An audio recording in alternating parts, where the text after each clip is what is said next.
Assalamualaikum warahmatullahi wabarakatuh. Selamat pagi teman-teman mahasiswa. Ketemu saya lagi, Siti Arita, pada mata kuliah Sosiologi Pariwisata. Pertemuan kita yang keempat akan berbicara tentang struktur pariwisata dari perspektif sosiologis. Tujuan perkuliahan adalah agar mahasiswa memahami dan mampu menganalisa fenomena pariwisata melalui perspektif sosiologi. Saya mulai, bismillahirrahmanirrahim. Yang pertama adalah sistem. Sosiologi memandang sistem itu dianalogikan dengan tubuh manusia ya. Ketika seluruh organ, sistem saraf, sistem sekresinya berfungsi dengan baik, sistem lain-lain ya, metabolisme, maka tubuh akan maksimal. Begitupun dengan sistem sosial atau di dalam konteks ini sistem kepariwisataan. Ada 5 hal. Yang pertama aktor. Yang pertama aktor. Relasi antara aktor, wisatawan, penyedia jasa wisata, masyarakat lokal dan pemerintah harus harmonis. Kalau nggak jalan pariwisatanya. Lalu aktivitas. Pasti kita datang ke sebuah tempat, kita ingin rekreasi atau kita pengen lihat atraksi atau kita mencari hiburan. Atau kita hanya sekedar mengunjungi keluarga atau kita ingin menikmati pariwisata yang berbasis lingkungan atau ekowisata. Support system atau pendukung. Ada akomodasi, transportasi, dan konsumsi. Ini hal yang harus sangat-sangat vital. Terserah jenisnya apa, kualitas harganya yang penting harus ada. Karena kita tahu misalkan hotel juga satu kamar ber-12 orang, itu bisa saja ramai. Kayak seperti di foto ya, karena motivasi wisatawan berbeda-beda. Nggak semuanya wisatawan ingin hal-hal yang luxury. Regulasi itu penting. Ups, ini kenapa? Regulasi regulasi penting karena semakin mudah izin masuk ke sebuah tempat untuk wisata akan semakin nyenengin wisatawan ya, makanya ada yang dikenal dengan visa on arrival. Jadi ketika datang langsung bayar aja akan dikasih visa on arrival atau visa waiver ketika beberapa negara melakukan kerjasama, itu namanya visa waiver. Jadi kayak contohnya kalau kita datang ke negara-negara ASEAN kita nggak butuh visa. Begitupun sebaliknya orang Vietnam datang ke Indonesia nggak butuh visa, itu karena sudah ada waiver program, gitu ya. Kebijakan kebijakan situasional, excuse me, kebijakan situasional juga sangat penting, ya karena nggak mungkin ketika ada konflik terus dibolehin masuk turisnya. Nanti kalau meninggal gimana gara-gara konflik atau perang ya, ataupun pandemi. Ketika pandeminya jumlah yang sakit banyak, nggak mungkin dibolehin masuk. Nanti ketika wisata malah ketularan sakit, meninggal juga gitu kan. Nah, itu kebijakan situasional. Sistem harga di sini juga sangat penting karena nggak mungkin dikasih harga dengan gap yang terlalu berbeda antara wisatawan lokal dan wisatawan asing. Kalau terlalu berbeda nanti mereka akan menganggap si pelaku usaha ini sebagai scammers yang akan mendapatkan untung besar. Hospitality. Hospitality itu bukan hospital, bukan rumah sakit ya. Ngawur itu namanya. Hospitality is one word. Artinya adalah keramah tamahan. Ini harus dimilikin. Nah, biasanya yang hospitality-nya bagus itu semakin banyak star hotel bintang 5 itu hospitality-nya akan lebih bagus ketimbang hotel bintang 1. Ya karena itu yang dibayar oleh si turis. Contohnya apa sih? Kalau mulai dari kita masuk lobby hotel, diterimanya dengan baik, ya pelayanan yang hangat. Lalu ketika kita lagi makan, dikasih surprise ulang tahun, misalkan dikasih kue itu dinyanyiin happy birthday to you, kan seru ya. Atau contohnya yang paling simpel, nggak harus ke hotel. Kita dapat pesan yang lucu nih dari barista di gambar muka kita. Ya, itu kan akrab. Nah, itu subsistem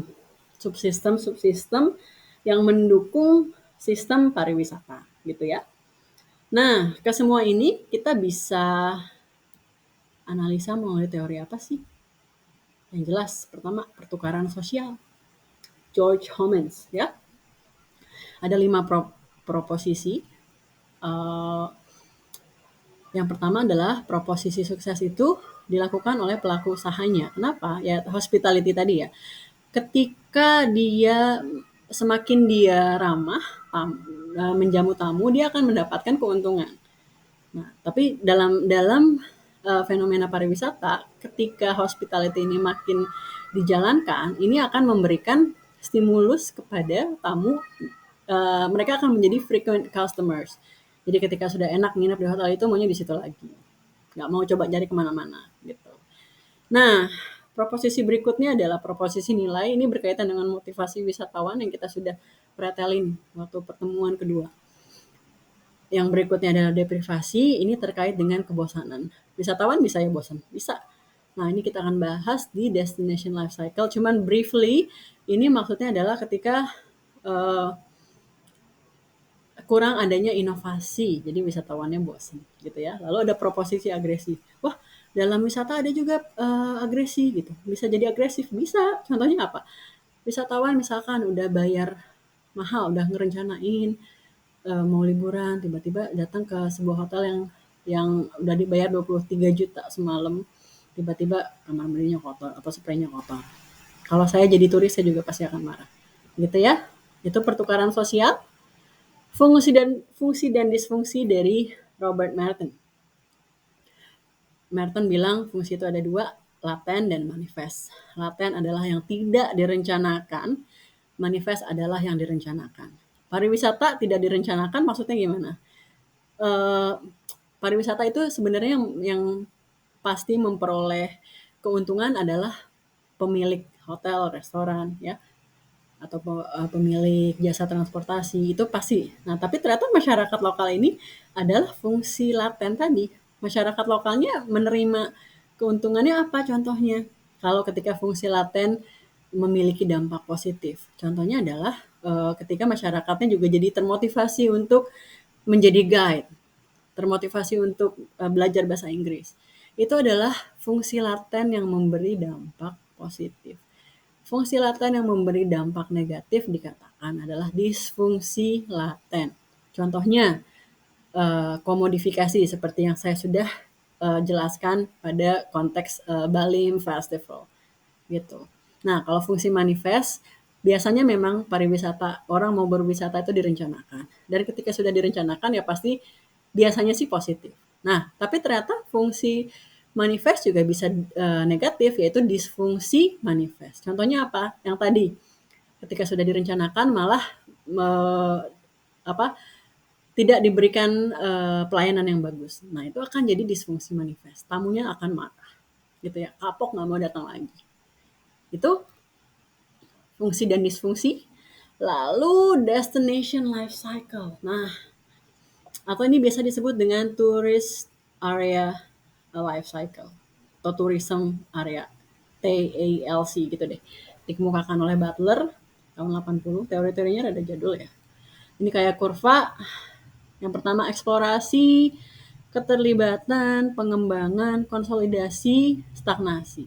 Stagnasi di sini kebagi dua, rejuvenation atau peremajaan dan decline. Kita lihat satu-satu yuk. Eksplorasi.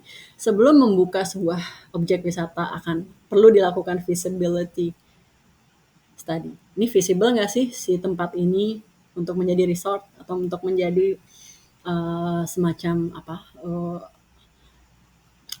Trans Studio Garden, Trans Studio Mall misalkan. Nah, untuk melakukan studi tersebut diperlukan hal-hal ini nih. Harus dilakukan analisa dan identifikasi terhadap sebenarnya bakal untung nggak pariwisatanya, bakal bisa berkembang nggak, bakal membawa manfaat untuk masyarakat lokal nggak, ya. Dan ini semua punya tim ahli. Jadi kita orang sosiologi jangan rendah diri karena kita uh, kuliah di prodi sosiologi. Kita tuh dibutuhkan, guys, untuk bangun resort. Involvement, keterlibatan. Di sini fase ini adalah ketika pengembangan wisata, destinasi wisata mulai serius dilakukan. Dan di mana apa namanya pariwisata dijadikan sebagai sumber pemasukan. Di sini dibutuhkan support system tadi, ya makanan, ya tempat penginapan, ya jasa transportasi untuk menuju ke sananya. Dan ataupun untuk melihat-lihat objek yang di sekitar sana. Kalau bisa jalan kaki ya nggak dibutuhkan transportasi. Cuman kalau kalau jauh masa nggak ada transportasi. Itu ya. Development atau pengembangan. Nah, ini yang lucu. Jadi ketika sudah mencapai tahap ini, pemerintah pusat mulai campur tangan. Jadi kalau baru mau ngebuka, pemerintah ada nggak? Nggak ada. Cuman ketika dia sudah untung, sudah baik, pemerintah campur tangan di situ. Gitu. Kok saya agak memelan ya suaranya. Ya kelakuan pemerintah tuh kadang-kadang kayak gitu. Ketika investor asing sudah masuk, pemerintah masuk juga. Gitu ya. Kenapa investor asing mau masuk? Karena tingginya pertumbuhan angka kunjungan wisata. Bakal untung gede nih, gitu ya. Makanya saya bangun hotel bintang 5 deh. Karena yang datang ternyata orang orang Eropa, gitu. Dan juga adanya potensi pasar wisatawan baru. Contohnya apa sih? Mandalika. Nah, itu mah udah buat MotoGP ya. Tahap konsolidasi. Justru di sini pembangunan wisatanya melamban. Kok bisa? Karena disengaja. Ada dua hal. Yang pertama karena disengaja, yang kedua tidak disengaja. Kenapa yang disengaja? Karena tujuannya adalah biasanya untuk melindungi lingkungan atau alam, kelestarian alam. Gitu. Jadi kalau kalau misalkan contohnya Taman Nasional atau Pulau Komodo dibuka untuk wisatawan yang mass tourist gitu ya, semakin banyak nih takutnya makin banyak sampah atau nanti komodonya jadi stres terus meninggal gitu kan. Nah, jadi disengaja dibatasin. Dia nggak usah untung banyak-banyak, yang penting komodonya terlestarikan. Nah, kalau yang di tidak apa yang tidak disengaja kenapa bisa melambat?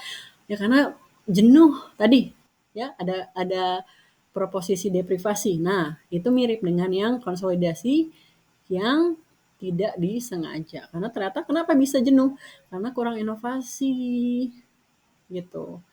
Kebun binatang yang tidak dirawat, udahlah hewan-hewannya udah tinggal dikit mati mulu, nggak ada atraksi gitu ya. Nah, contohnya candi. Candi kalau kita datang ke tempat yang banyak candi kayak Yogyakarta, kalau saya sih nggak akan terus-terusan saya datang ke candi gitu. Yang penting dia udah ke checklist satu kali. Karena di candi itu mau ngapain sih? Kan cuma lihat-lihat gitu doang kan, sekali cukup. Nah, kalau tidak ada, nah makanya dibangunlah inovasi-inovasi, misalkan di Candi Borobudur ada Borobudur Jazz Festival atau ada doa bersama atau apa Waisak ya, hari Waisak gitu. Nah, yang terakhir adalah stagnasi. Stagnasi ini titik jenuh gitu. Udah udah nggak bisa berkembang lagi deh. Nah, kalau udah sampai di titik ini, apa yang harus dilakukan? Yang pertama, ya kalau dia nggak melakukan apapun akan terjadi penurunan, bisa jadi bangkrut atau declining. Ya. Nah, kalau ternyata masih akan dilakukan upaya-upaya, itu namanya rejuvenation atau peremajaan. Ya. Kenapa dilakukan rejuvenation? Ya karena supaya tidak masuk ke declining. Dia mau masih berusaha. Gitu. Dibutuhkan perencanaan yang matang. Nggak gampang gitu ya. Gitu teman-teman materi kita. Saya harap bisa bermanfaat, bisa makin menambah pengetahuan teman-teman terhadap fenomena pariwisata dari perspektif sosiologi. Saya akhiri konten digital saya. Terima kasih. Assalamualaikum warahmatullahi wabarakatuh.